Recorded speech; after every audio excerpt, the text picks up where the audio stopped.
Hello, ജി.വി ടിപ്സിൻ്റെ പുതിയ ഒരു വീഡിയോയിലേക്ക് എല്ലാവർക്കും സ്വാഗതം. ഇന്ന് നമ്മൾ പരിശോധിക്കാൻ പോകുന്നത് ഗ്രാമപഞ്ചായത്തിൽ രജിസ്റ്റർ ചെയ്തിട്ടുള്ള മരണ സർട്ടിഫിക്കറ്റ് എങ്ങനെ ഡൗൺലോഡ് ചെയ്യാമെന്നാണ്. ആദ്യമായിട്ട് ഗൂഗിൾ ഓപ്പൺ ചെയ്യുക.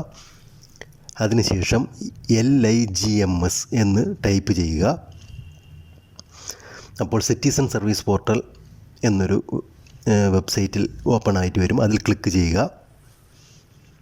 അപ്പോൾ ഈ ഒരു പോർട്ടൽ ഓപ്പൺ ആയിട്ട് വരും. അതിൽ ലാംഗ്വേജ് സെലക്ട് ചെയ്യാനുള്ള ഓപ്ഷനുണ്ട്. ഇംഗ്ലീഷും മലയാളവും അവിടെ ഉണ്ട്. ഞാനിപ്പോൾ ഇംഗ്ലീഷാണ് സെലക്ട് ചെയ്യുന്നത്. അവിടെ ക്വിക്ക് സർട്ടിഫിക്കറ്റ് എന്നൊരു ഓപ്ഷനുണ്ട്. അതിൽ ക്ലിക്ക് ചെയ്യുക. അപ്പോൾ ഇവിടെ birth certificate, death certificate, marriage certificate എന്ന് ഓപ്ഷനുകൾ ഓപ്പൺ ആയിട്ട് വരും. അതിൽ ഡെത്ത് സർട്ടിഫിക്കറ്റ് ക്ലിക്ക് ചെയ്യുക. എന്നിട്ട് ഡിസ്ട്രിക്റ്റ് സെലക്ട് ചെയ്യുക. ഓഫീസ് ടൈപ്പ് സെലക്ട് ചെയ്യുക.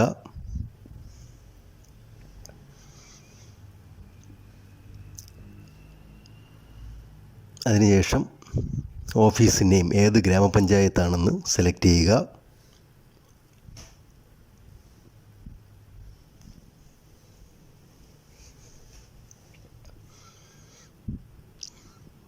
അതിനുശേഷം മരിച്ച ആളിൻ്റെ ഏതെങ്കിലും 3 അക്ഷരം ടൈപ്പ് ചെയ്യുക. അതിനുശേഷം മരിച്ച തീയതി ടൈപ്പ് ചെയ്യുക. അത് സെലക്ട് ചെയ്യാനുള്ള ഓപ്ഷൻ ഇവിടെ അവൈലബിൾ ആണ്. അതിനുശേഷം മരിച്ച ആളുടെ ജെൻഡർ സെലക്ട് ചെയ്യുക. അതിനുശേഷം ഈ കോഡ് ഇവിടെ ടൈപ്പ് ചെയ്യുക.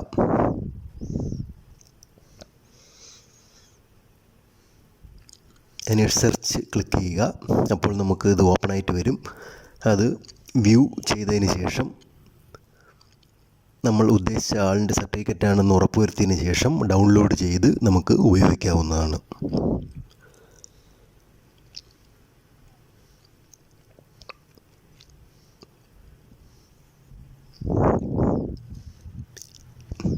ഈ ഡൗൺലോഡ് ചെയ്ത ഫയൽ പിന്നീട് നമുക്ക് ഓപ്പൺ ചെയ്ത് നമ്മുടെ ആവശ്യങ്ങൾക്കായിട്ട് ഉപയോഗിക്കാവുന്നതാണ്. ഈ വീഡിയോ നിങ്ങൾക്ക് ഇഷ്ടപ്പെട്ടെങ്കിൽ ദയവായി ലൈക്ക് ചെയ്യുക, സബ്സ്ക്രൈബ് ചെയ്യുക, കമൻറ്റ് ചെയ്യുക. ഇതുപോലുള്ള യൂസ്ഫുള്ളായിട്ടുള്ള വീഡിയോകൾ ഇനിയും ജി.വി ടിപ്സ് എന്ന യൂട്യൂബ് ചാനലിൽ നിങ്ങൾക്ക് പ്രതീക്ഷിക്കാം.